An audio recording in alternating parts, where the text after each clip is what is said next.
कवि भी हूँ और कलाकार भी हूँ। और अभी मैंने जब गुग्गी पाजी के साथ देखी, शेखर सर आपके तो दोनों ही तरफ जी, कभी मेरे पास भी होती थी। लेकिन मैं बहुत दिन खुश नहीं रह सका। ओहो, क्यों? कि बातों में वो पहले से अधिक मीन हो गई, बातों में वो पहले से अधिक मीन हो गई, मौका मिला तो 2 से भले 3 हो गई, करते थे सैनिटाइज जिसे इश्क से अपने, जाने वो किसके संग क्वारंटीन हो गई, जाने वो किसके संग क्वारंटीन हो गई। शेखर जी, बेसिकली मैं बिहार का रहने वाला हूँ। अच्छा, वाह। वहाँ शराब बंद हो गई तो मैं दिल्ली रहने लगा। मैंने दिल्ली में एक छोटा सा कमरा किराए पे लिया, फिर उस पे कब्जा किया। लोग हम पे बहुत आरोप लगाते हैं कि ये सारे बिहारी दिल्ली, एनसीआर, मुंबई, कोलकाता क्यों चले जाते हो। मैं हमेशा बताता हूँ इसमें हमारी कोई गलती नहीं। क्यों? सारा का सारा कसूर आप लोगों का। बड़े बड़े पांडाल लगाते हो, कीर्तन मंडली बुलवाते हो, फिर भजन करवाते हो, राधे राधे जपो चले आएंगे बिहारी। अब कलयुग में वो बिहारी तो आ नहीं सकते, हमें ट्रेनों में ठुस ठुस कराना पड़ता है। लेकिन एक चीज और है, बिहार में शराब बंद हुई, इधर पेट्रोल महंगा हो गया। मैंने ऐसे एक उपाय निकाला कि किस्मत की लकीरों को खुद ही चूम लीजिए और साथ अपने पूरा ही हुजूम लीजिए। पेट्रोल और शराब की कीमत समान है, अब घूम लीजिए या आप झूम लीजिए, अब घूम लीजिए या आप झूम लीजिए। मैं जब पैदा हुआ बड़ी शुभ घड़ी थी, घड़ी बंद पड़ी थी। खैर पिताजी ने पूछा माताजी से क्या हुआ है, उन्होंने बताया लल्ला हुआ है। बाद में कंफर्म हुआ लल्ला नहीं कल्ला हुआ है। जितने भी लोग मिलते हैं सब मेरे साथ सेल्फी लेना चाहते हैं। अच्छा, उनकी अच्छी आती है। और मैं शुरू से ही कुछ उल्टा सीधा सीधा उल्टा करता रहता हूँ। चीनी को जमा करके फिर से गन्ना बना दूं। अच्छा, चीनी को फिर से गन्ना बना दूं। चीनी को जमा करके फिर से गन्ना बना दूं। क्लास में अध्यापक आए, बोले कौन बेवकूफ है, खड़ा हो जा, तो मैं ही खड़ा हो गया। बोले तुम बेवकूफ हो। मैंने कहा नहीं सर, आप अकेले खड़े अच्छे नहीं लगते। चीनी को जमा करके फिर से गन्ना बना दूं। हिंदी के अध्यापक आए, बोले आमंत्रण और निमंत्रण में फर्क बताओ। मैंने कहा जो निमंत्रण नीम के पेड़ के नीचे से दिया जाता है उसे निमंत्रण कहते हैं, जो आम के पेड़ के नीचे से दिया जाता है उसे आमंत्रण कहते हैं। चीनी को जमा करके फिर से गन्ना बना दूं। हिंदी के अध्यापक फिर आ गए, बोले शेखर सुमन की उम्र बढ़ रही है, इसमें कौन सा अलंकार है। मैंने कहा असंभव अलंकार है। चीनी को जमा करके फिर से गन्ना बना दूं।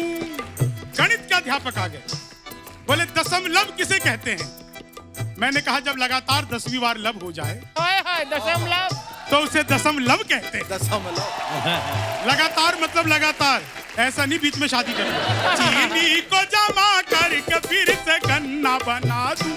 गणित का अध्यापक ने अगला प्रश्न पूछ लिया, बोले एक्स की वैल्यू बताओ। मैंने कहा जो हमें छोड़कर चली गई हमारी नजरों में उसकी कोई वैल्यू नहीं। चीनी को जमा करके फिर से गन्ना बना दूं। विज्ञान के अध्यापक ने पूछ लिया, बोले बच्चे का पैदा होना सोशियोलॉजी का टॉपिक है कि बायोलॉजी का। मैंने कहा बच्चे का चेहरा मोहरा माता पिता पे गया हो तो बायोलॉजी का, और अगर अड़ोस पड़ोस पे गया हो तो सोशियोलॉजी। चीनी को जमा करके फिर से गन्ना बना दूं। इतना बड़ा प्लेटफॉर्म सोनी टीवी का, इतने प्यारे जज, एक बार जज ऑडियंस सारे लोग जोरदार हमारी इसरो अंतरिक्ष की संस्था इसरो के लिए जोरदार तालियां बजाएं। इसरो से मेरा बचपन का नाता है। अच्छा, जब मैं पहली बार स्कूल गया तो मैडम बोली लड़कियां उसरो में बैठेंगी। अच्छा, आप ये इसरो में थे? लड़के इसरो में बैठेंगे। चीनी को जमा करके फिर से गन्ना बना दूं। गणित के फिर आ गए, बोले 1000 किलो में 1 टन टन होता है तो 3000 किलो में कितना टन होगा? मैंने कहा टन टना टन। चीनी को जमा करके फिर से गन्ना बना दूं। आरजी मैम, जी? आपने सुना होगा कॉपी पेस्ट। हाँ। इस कॉपी पेस्ट का आविष्कार हिंदुस्तान में हुआ और यहाँ की लड़कियों ने किया। अच्छा। वो नीचे वाले होठों पर लिपस्टिक लगाती है, हाँ। ऊपर पप पप पप पप करती है, हो जाता है कॉपी पेस्ट। Copy paste। चीनी को जमा करके फिर से गन्ना बना दूं। वाह। मैंने एक लड़की को प्रपोज किया। मैंने कहा क्या तुम मेरी सैलरी खर्च करना चाहोगी? ओहो, आहा, वाह, क्या बोली अंदाज है। कितना कमाते हो? हाँ। मैंने कहा 15,000। हाँ। बोली इतना तो मेरी काम वाली की है। हाँ। मैंने कहा उसी से करा दे। चीनी को जमा करके फिर से गन्ना बना दूं। एक ने मेरे से पूछ लिया, बोले यार ये सारी बातें इधर उधर की ठीक है, लेकिन ये जीवन चक्र क्या है? तो मैंने उसे बताया कि मेरे घर पे काम वाली आती थी, वो झाड़ू पोछा बर्तन करती थी, बाद में मैं उसे पसंद आ गया, अब मैं करता हूँ। चीनी को जमा करके फिर गन्ना बना दूं। और फिर मैंने सोचा कि यार इस प्रेम प्यार से तो कुछ होना जाना है नहीं, शादी करनी चाहिए। मेरे दोस्त ने भी कहा यार मौका लगे तो शादी कर ले। मैंने कहा मौका ही लग जाए तो शादी करके क्या करूंगा? चीनी को जमा करके फिर गन्ना बना दूं। पत्नी नाराज होकर मायके चली गई। मैं 2 महीने बाद ससुराल गया। वो बार बार मना करती रही कि मैं कह रही हूँ मैं नहीं जाऊंगी, मैं नहीं जाऊंगी, मैं नहीं जाऊंगी। तुम क्यों मना रहे हो? मैंने कहा 2-4 बार और बोल, अच्छा लगता है। चीनी को जमा करके फिर गन्ना बना दूं। अच्छा, मैं मुंबई आया, मैंने देखा 2 आदमी आपस में आधे घंटे से गाली गलौज कर रहे थे।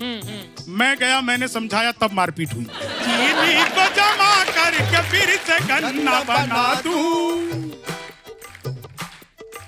मैंने दोस्त को फोन किया, मैंने कहा यार गर्मी बहुत है, छुट्टी मनाने शिमला जा रहा हूं और पत्नी को भी साथ ले जाऊंगा।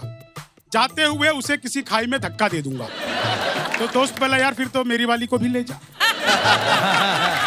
मैंने कहा तू कहे तो तेरी वाली को वापसी में धकेल दूं। चीनी को जमा करके फिर से गन्ना बना दूं। वाह, वाह, वापसी में धकेल दूं। और पत्नी चली जाती है तो पड़ोसन बहुत काम आती है। मेरे पड़ोस में एक लड़की रोज नागिन डांस पर डांस करती थी। एक दिन मैंने जाकर बेल बजाई, वो बाहर निकल के आई। मैंने पूछा आप ही नागिन डांस पे डांस करती हो? बोली हाँ। मैंने कहा कभी डस भी लो। चीनी को जमा करके फिर गन्ना बना दूं। कोरोना का प्रोटोकॉल था, जहां भी जाओ वही सैनिटाइजर। मैं मंदिर गया, वहां भी सैनिटाइजर। मैंने चंद्रामृत समझकर चाट लिया। एल्कोहल का टेस्ट आया मैम। मैंने कहा 2-4 बार और दो। बोले बिहारी हो क्या? मैंने कहा तुम्हें कैसे पता? बोले नहीं तुम्हारे यहाँ बंद है ना, लोग इसी से काम चला रहे। चीनी को जमा करके फिर से गन्ना बना दूं। और कोविड में जो एक प्रोटोकॉल, मेरा ऑब्जर्वेशन देखना शिखर जी, जितने भी लोग मैंने देखे एयरपोर्ट में मिले, सारे मास्क लगा के। ये मास्क तभी उतारते थे जब खांसना या छींकना हो। चीनी को जमा करके फिर से गन्ना बना दूं। खुलूस दिल में लबों पर मिठास रहने दो, न खुद रहो न किसी को उदास रहने दो। धन्यवाद, नमस्कार। सबसे पहले मेरा जो इनको सवाल है जी, बिहार के अलावा सबसे ज्यादा बिहारी कहाँ पाए जाते हैं? बिहार के अलावा सबसे ज्यादा बिहारी पाए जाते हैं ट्रेन में। या तो गांव जा रहे होते हैं या गांव से आ रहे होते हैं। बिहारियों की सबसे मनपसंद चीज क्या है? खान पान। वो कैसे? वो ऐसे कि कई बार तो हम खाना खाने के बाद पान खाते हैं, कई बार हम खाना खाने से पहले पान खाते हैं, और कई बार तो खाना इसलिए खाते हैं ताकि पान खा सकें। पान खाने में तो हम इतने एक्सपर्ट हैं, हमें ताजमहल भेज दो तो लाल किला बना के लौटेंगे। मैं तो सच बता रहा हूँ। और हमारे यहाँ पे खान पान तो बहुत सारी चीजें हैं, लेकिन दो चीजें पूरे बिहार में फेमस है। क्या? एक आलू परवल, एक परवल आलू। अच्छा, फर्क क्या है? परवल ज्यादा हो तो परवल आलू, अच्छा, और आलू ज्यादा हो तो आलू परवल। चमू जी, मैं पूछना चाहती थी कि अक्सर माना जाता है कि बिहारियों को सरकारी नौकरियां बहुत पसंद है, प्राइवेट नौकरियां क्यों नहीं पसंद होती उनको? नौकरी समझिए सरकारी और प्राइवेट। हाँ। भाई प्राइवेट नौकरी मतलब हाँ। जिसे काम बुखार के बावजूद करना पड़े, ओ अच्छा, और प्राइवेट। सरकारी वो जिसे काम देखते ही बुखार आ जाए। अच्छा, इसलिए। इसीलिए भी। और मुझे तो एक लड़की पसंद आई, हाँ। तो मैंने उसे प्रपोज किया। हाँ। तो उसने कहा कि तुम्हारी सरकारी नौकरी नहीं है ना? मैंने कहा नहीं। बोले फिर मेरे घर वाले मानेंगे नहीं। ओ। मैंने कहा सुनो, मेरी हो गई ना तो मेरे नहीं मानेंगे फिर। कि भगवान मेरा साथ आप यूं भी निभाना, किस्मत के खेल में मुझे ऐसे भी जिताना, सलमान के जैसे भले बीते ये जवानी, लेकिन बुढ़ापे में अनूप जलोटा बनाना, लेकिन बुढ़ापे में अनूप जलोटा बनाना। For more updates, subscribe to our channel, click the show links and enjoy watching the videos.